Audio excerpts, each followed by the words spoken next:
probably do it this way for real. Should probably be working. Yeah, there we go. Nice. Sorry. No, you're good, man. Sacre bleu. There we go. Perfect. What? I got a couple little. Oh, you'll hear them. All right, everybody. I am your host, Webby Dean. We are here with Paris Williams, Hey. very talented local musician. Give us a little background, right? Where you from? How long have you been here? If you're a transplant. All right. Paris Williams. I'm 21. I was born in Muskegon, Michigan. Really small town. About 3 hours away from Detroit and Chicago. I moved to Kansas City when I was 19. So what brought you here? Kind of just got kicked out. I lived with my mom and her boyfriend and my little brother at the time. Right on. And she just said, I don't know, just like once you get to a certain age, you know. And then Yeah, it's just parents like, are done with you. Exactly. Just Yeah. I already knew all my friends out here. I came out here with one of my homies, Zane. He ended up moving back, but I just stayed. I'd known like most of my homies here for years. I make music with a guy named Ty. I've known him since I was about 12 or 13. He was like 11. We met like on an internet forum. Oh, that's cool. Yeah. So you've been here for about 2 years. When did you start getting into music? Was that something that you had already been working on back home and you brought here? Yeah, definitely. I got into music around that same time me and Ty met. That's when I started, I guess, like taking it seriously and like devoting a lot of my time to it. I downloaded Fruity Loops on my mom's computer, just Nice. like the big ass HP desktop. Did you brick. pirate it? Of course. Nice. You know, downloaded it from Pirate Bay. I think I ended up fucking up the computer, got all types of viruses, but you know, I made some trash beats for a while. And I Right. just decided to stick with it. I was writing raps before that. I'd wrote raps ever since I was a kid. I just feel like that's what most kids do. I remember my first rap was inspired by 50 Cent's PIMP. Cause I had some yeah. bar. Oh, like, yeah. I said I'm a PIMP in the line and I showed my mom and she was like, oh, this isn't bad. So I was like, fuck it. I could probably do this. And I just kept going ever since then. Right on. Well, that's pretty cool. So since you've moved here, then obviously a lot of your like adolescence and those formative years were spent somewhere else. So now that you're here, how do you think that's impacted you personally, and I guess as a musician moving from there to here? Do you think it's had a positive impact, or I think the place that I grew up in, Muskegon, it just influenced I don't know, it's I guess like my aesthetic and just like how the colors are saturated and just like how I view things. There's a lot of beach and nature out there. Right. So when I like really vibrant colors or just like sunsets and stuff like that. And I think Kansas City in general has influenced me. Man, fuck. This is a tough question. We gotta cut some of this. No, you're good. I could do that. Okay, that. Let's see.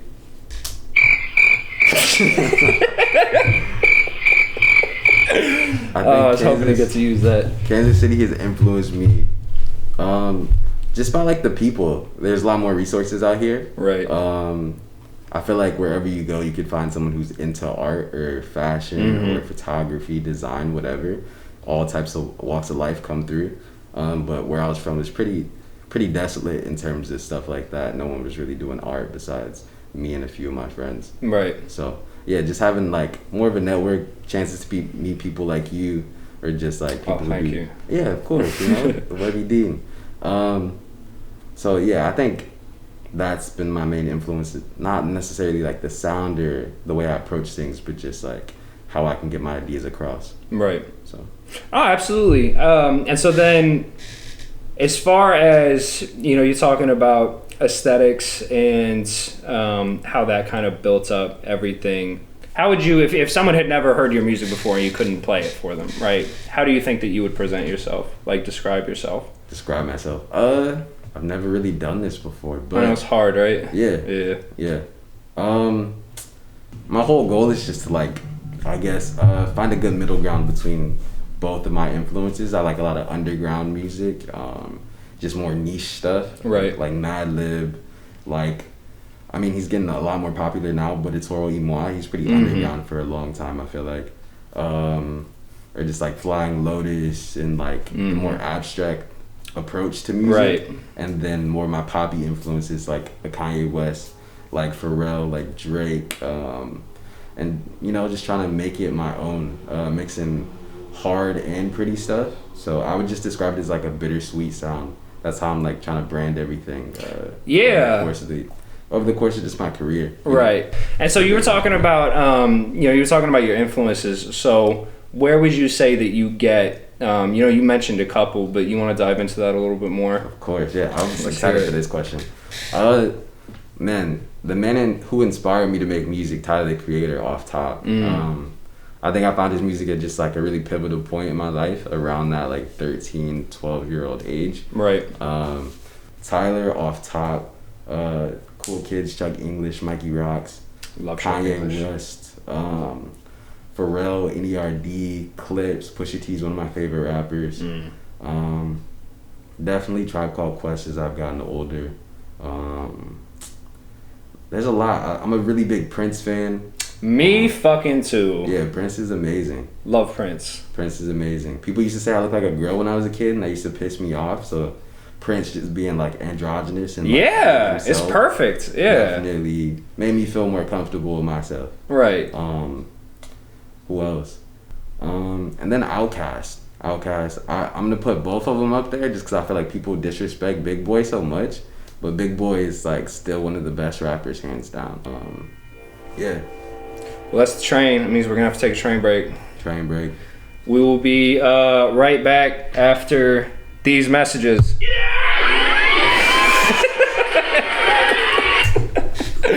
This is my first video interview. Is it? Solo video interview, yeah. I mean, yeah. Yeah, it's interesting. I hope I'm not too awkward on camera. No, I think I'm just as awkward as you are on camera. Even though I've done like a handful of these at this point, it's still kind of weird, and especially since I don't have my glasses on. Yeah, me either. I don't really like. I don't know. How much do you need your glasses? Probably the same amount as you. Like I can see everything, but I cannot read what's going on that camera. My glasses broke like last year sometime, and it was a pain to like just coordinate with like getting a new pair. Right. So I just had to drive for like a month without glasses. So that sucks. Yeah, it was kind of sketchy, but luckily nothing happened. No, I feel that. I threw up out of the side of an Uber on the highway, and my glasses flew off my face because we were going like 70. Okay. And so so for the last like year, I've been wearing my old pair, and I finally just got these new glasses. But yeah, that was definitely a mistake. No, that's. Well, and he kept asking me. He was like, "Do you need me to pull over?" And I was like, "No, I'm good, man." I think it was just positive thinking, and then it just fucking hit me. And so then we got hit with a cleaning fee. It was like $40. Okay. Yeah, but I know how that goes because I was an Uber driver for a while. Were you? Yeah. Okay.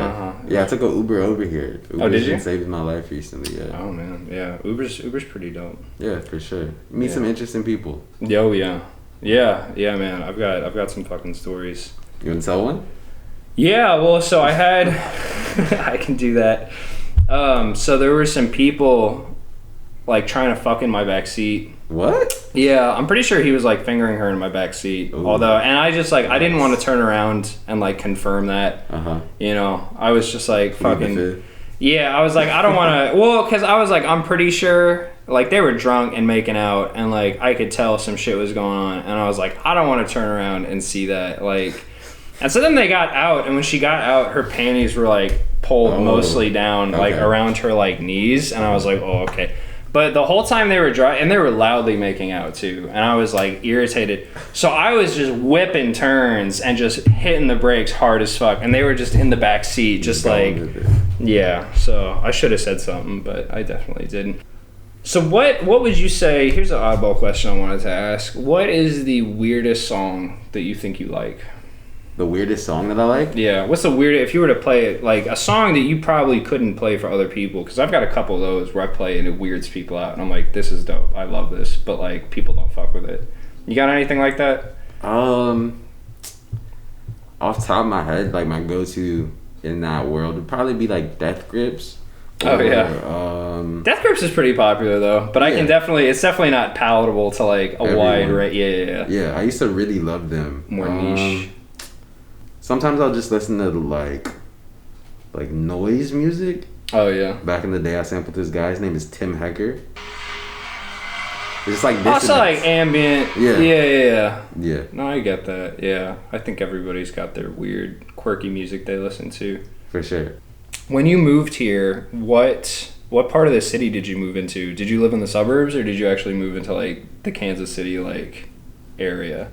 Suburbs for sure. I got you. Like Raytown area. Oh yeah, man! I lived in Raytown for a while. Raytown's fun. It's fucking the Wild West out there. You think so? I think so. Okay. Yeah, I think so because it's like. You ever been to the pool hall in Raytown Rec? Mm. So you can still smoke inside in Raytown, right? At like bars and restaurants and shit. I had no idea. Yeah, so there's this pool hall that me and my friends used to go to pretty frequently, and there's been like a couple shootings there, so we've stopped going as often. But you go down and like it's just this pool hall, and it's just like a ton of pool tables, and you can just like smoke inside, and like the bars you can smoke. You know, a lot of places you can still smoke in Raytown, which is pretty crazy. Yeah, and I had no idea. Yeah, and then just like there's that Walmart on 350 that there's always some bullshit happening at. That's a fun place. Yeah, for sure.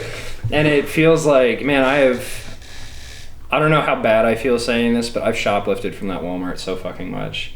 I used to still just like film rolls from there sometimes. Me too. That's exactly what it's super easy to steal from. Like, you just take it out, throw the package somewhere. Yeah. Well, I don't feel as bad about stealing from Walmart because Walmart's like a really shitty corporation, you know? And so I'm like, you know, whatever. If it's like a mom and pop, no, I'm not going to do that to them. But Walmart, fuck Walmart. They're not going to miss it, really. Yeah, I know. I used to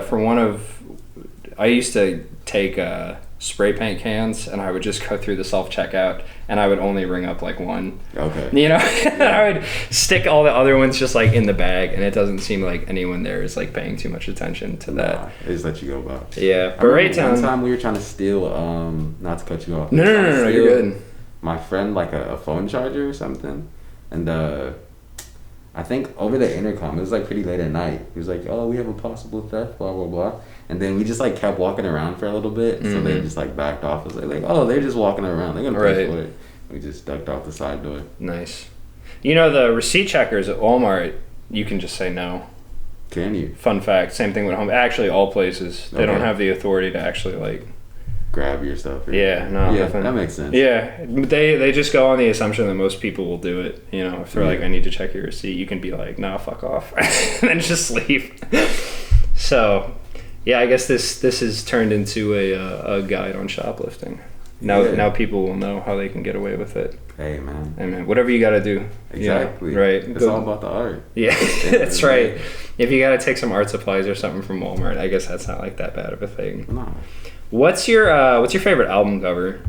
My favorite album cover? I like your album cover. I like the artwork. Yeah, that you have. Do you actually have that tattoo on your stomach? Yeah, I do. The Stay Fly? Yeah. Fly or Die. Fly or Die? Yeah. Yeah, we put a lot of thought and effort into that for sure. I just feel like presentation for everything is important, so I'm heavy on like graphic design and the visuals. My homie Daniel out of Chicago pretty much helps me with all that stuff, and he's just awesome. We've been working together since I was like 16 or 17. Mm-hmm. I went out to Chicago one summer, shoot a music video really early on, and then we just been brothers since. So I talk to him damn near every day. Right on. So thank you for mentioning that. Oh yeah. I know. I loved that album cover when I saw it. I was like, no, like the first time I met you would have been a year ago at one of the AV Club shows, right? Yeah. Or was that just January? Yeah. Was it? God damn. Yeah, that was just in January. That's fucking crazy. Wait, what the fuck were we talking about? We're talking about album covers. Oh. Some of my favorite album covers, I think it's Wish You Were Here by Pink Floyd. Ooh. You know, the Burning Man. Yeah, absolutely. That's a good choice, man. Yeah, that's like, Just like so minimal, but it tells a story. The little burn mark to the right side. Yeah. I geek out over shit like that. LP1 by FKA Twigs. I wouldn't know that one. Okay. It's I'll have to look it up. The Wolf Mark Ryden cover. I love that one. Prince self-titled, and Prince's first album cover is pretty sick too. Yeah. Black Flag, their art direction was super sick. Oh, yeah. Ray Pettibon, genius. Whoever was doing like, I guess not like the main album covers, but just like some of the back graphics and like inside booklet stuff for Wu-Tang early on. Ooh, super yeah. sick. And then I would say like Bjork, her album art is amazing. So Bjork's great. yeah. Yeah, Bjork's That's just like always the level I'm trying to take it at. I would like to have like, just like some of the sickest album covers ever, you know. Yeah. So yeah. Do you do you branch out into any graphic design or photography yourself? I take photos, but no graphic design really. Maybe in the future. I just feel like that's such like a meticulous process. I don't have the patience to learn that shit yet. Right. So yeah, it is pretty like learning all that definitely takes some time to get to know all the tricks, because otherwise it does like take a long, you can do it as a beginner, like whatever you're trying to do, it just takes so much longer until you learn like the shortcuts and all the like easy things that the program can like do for you instead. I've tried to learn Photoshop a few times, but I'm like, all right, what's the lasso tool? What's right. No, I totally get that. So then are you it's time for a train break. Right on. All right, everybody. We'll be back after this train break. All right, everybody. We are back with Paris Williams. We are here. I'm trying to find. I had a sound effect for this, but I don't think it's. I'm gonna end up wasting so much fucking time just trying to get this goddamn thing to work. I had clapping somewhere. That's definitely not it. Ooh, that's close enough. That is... Yo, SpongeBob? Yeah, no, we might as well. I'm not gonna ever be able to. I wanted Justin to stay here because I wanted him to just fucking do that. Okay. Yeah, so I didn't have to worry about this. No, I swear to God, I had just like an audience applause. Oh, I don't think I put. Oh, is this it? Sacre bleu. So we're both drinking our Canada Dry lemon lime seltzer water because Hy-Vee was out of the store brand that I usually get, and they were also out of LaCroix, which is my other backup. But this is available. So let's talk drinks and snacks. My favorite drink is apple juice. I love apple juice. Really? Classic, Yeah. Underrated by some people. Yeah. But I just think it's always a good juice, very refreshing, not too heavy. Yeah. Sprite, hit me up, please. I would love a Sprite sponsorship. There you go. Yeah. Ben Staples both had Sprite deals for a bit. Yeah. You're gonna have to throw something in like he did with "Bitch You Thirsty, please grab a Sprite." Right. That's one of my favorite lines. You'll have to be like, "Bitch, get me some apple juice" or something. Man. Something like that, yeah. Do you have any favorite like food spots locally that you've gotten accustomed to since you've been here? Yes. There's actually only one place. I haven't been to like Gates or anything yet. You're not missing out with Gates. No? No, dude, Gates. And I might get hate for this for saying it, but no, but like that's the thing is that like Gates is like the brand name version of barbecue in Kansas City, right? When there's like so many good places, like LC's is going to be infinitely better than Gates. Joe's, hands down, best barbecue in Kansas City, right? Anthony Bourdain went there and declared that shit the best in the world, so I will definitely trust him. But yeah, no, I hate Gates. I think it's like, I fucking hate Gates. That's an official statement. Oh no, that's a statement. I will tell people I hate Gates. I fucking hate Gates. And yeah, man, yeah. Yes. So besides my hate for a staple, what's your go-to spot? My go-to spot out here, I love just like Spanish food in general. Ooh, yeah. So there's a restaurant called Machetes, like in Lee Summit, super fire. Ooh, yeah, I haven't been there. Super. I haven't been out to Lee Summit too much. You should check it out.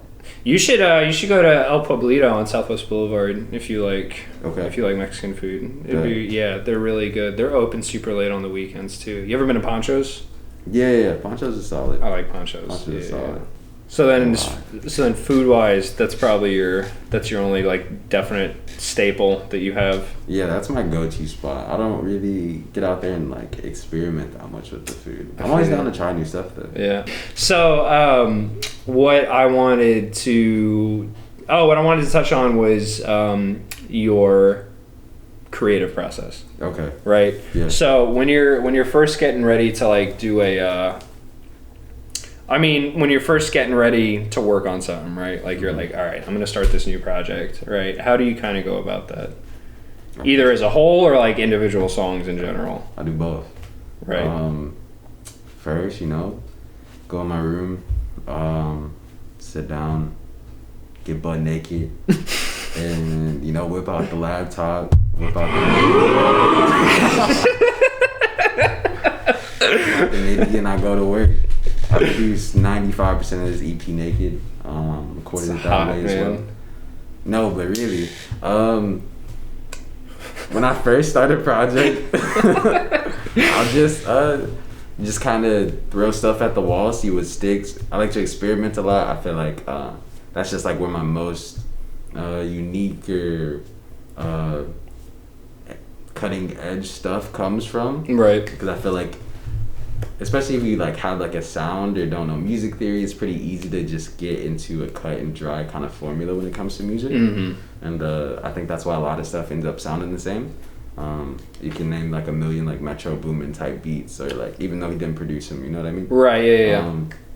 So yeah, I just like to try different stuff. Start with weird samples or just like one hits, which is like a really small slice of audio, and just like fuck around with it, play it in different keys and stuff. Right. And then maybe once I get one or two songs, I'll be like, okay, I like these, I can build them up or take them in whatever direction, and then start to kind of build a collection of songs that fits that vibe. That's how I've been working on this new stuff for sure. Right. Because a lot of those were just experiments, Gym Class Heroes or Paradise, the last one, just me trying shit that it's like, oh, okay, these kind of have like some similarities, and then I'll just fill in the pieces. So yeah, that's how I approach my projects for that. Yeah. Should have played the crickets right there. That's perfect. Yeah, I know. I gotta start remembering where all of these are. It's hard. I mean, at least they light up and shit. You know. Yeah, I gotta get on top of that.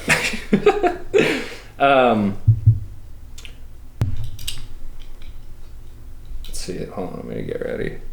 Yeah. That's my favorite shit to do. It's just throw the glasses on like that. Yeah, just a like low the look. old librarian look. I feel you. Yeah.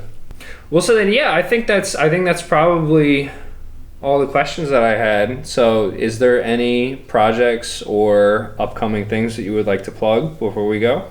I feel like this will probably come out after, but new music on the way. Yep. NOLA dropping October 1st.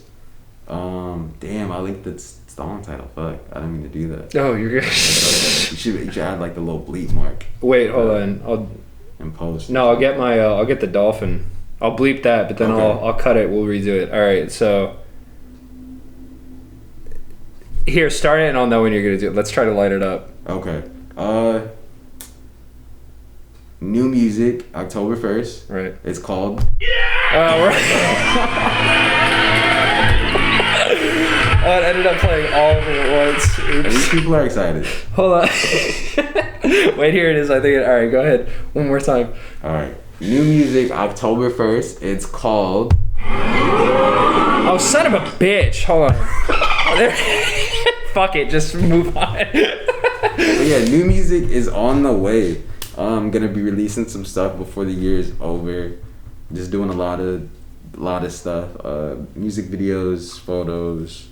Just expect to see a lot of content. I just feel like I took a break for a while. Right. Just to get everything in order and just my life and stuff. So now I'm just ready to go full-fledged. Cool, man. Yeah. Cool. I'm excited. Right on. I'm excited too. Thank I you. mean, I've already heard the music. Yeah. I get a little sneak preview. Exactly. But it's good. It's good, and everybody should fuck with it once it comes out because They it's should. fantastic. Should. I love it. Well, all right, man. That is AV Club Artist Profiles with Paris Williams. Bleu. And we will see everybody next time. Thank you so much. Yeah!